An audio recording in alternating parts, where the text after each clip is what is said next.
قال رسول الله صلى الله تعالى عليه وسلم إن الله عز وجل يبعث لهذه الأمة على رأس كل 100 سنة من يجدد لها دينها. رواہ ابو داود.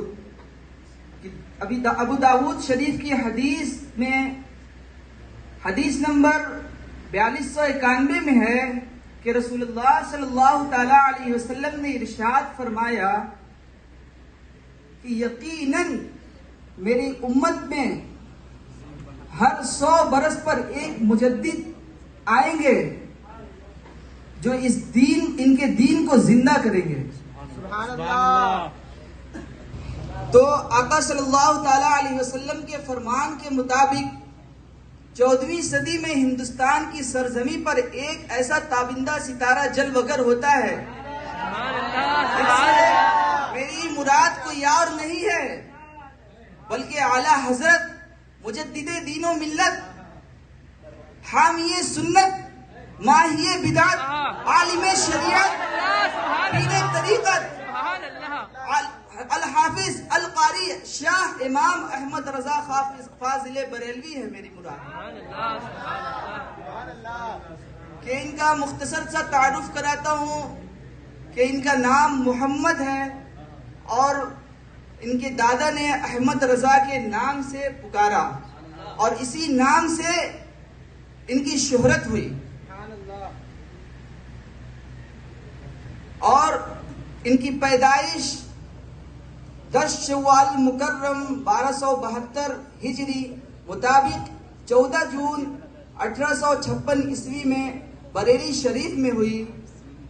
کہ اعلیٰ حضرت سے پہلے بھی اپنے وقت کے بڑے بڑے مفکرین، بڑے بڑے فقہاء کرام آئے جنہیں 4 5 یا اس سے کچھ زیادہ فنون میں مہارت حاصل تھی.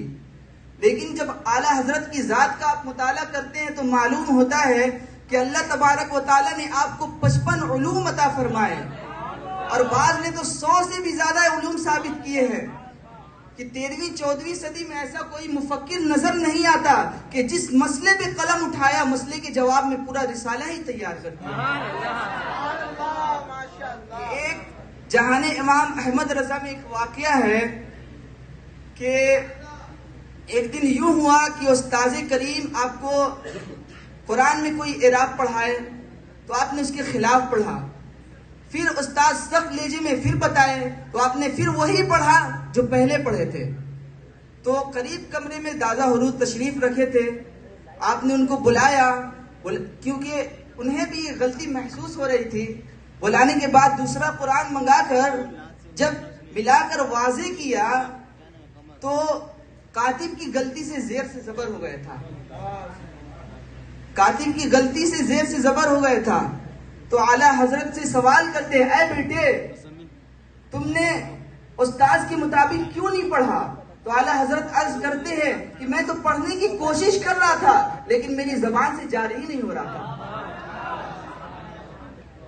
اعلیٰ حضرت کے استاذ کریم جب سبق پڑھاتے تھے تو اعلیٰ حضرت 1-2 بار دیکھ کے لفظ بلفظ کتاب بند کر کے سنا دیا کرتے تھے.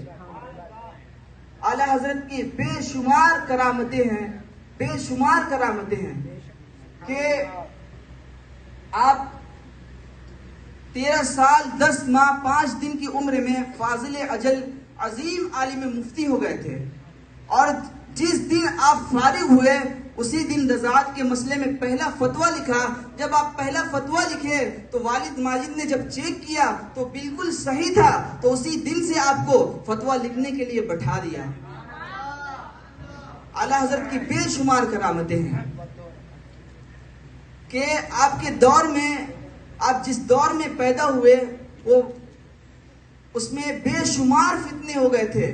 ایسی غلط چیزیں ہو گئی تھی کہ جس کا دین سے کوئی تعلق بھی نہیں تھا. اعلیٰ حضرت نے ان سب کے خلاف قلمی جہاد فرمایا اور غیر اسلام کے عقائد و معمولات کو اسلام کی مقدس تعلیم سے بالکل جدا کر دیا.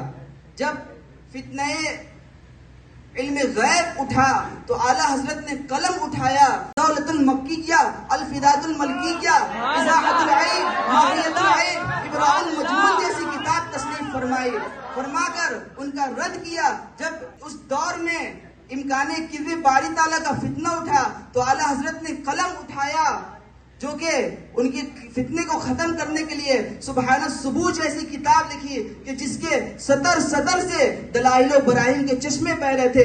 جب اللہ تبارک و تعالیٰ کے لیے جسم ثابت کرنے والا فتنہ اٹھا تو اعلیٰ حضرت نے قلم اٹھایا تو قواعد القہار علی المجسمۃ الفجار جیسی کتاب امت کو عطا فرمائی۔ اعلیٰ حضرت نے ہمارے ایمان کی حفاظت کے لیے ہمیں کنز الایمان عطا فرمائے۔ اعلیٰ حضرت نے بے شمار تقریباً 1000 کے قریب ہمیں امت کو کتاب عطا فرمائی۔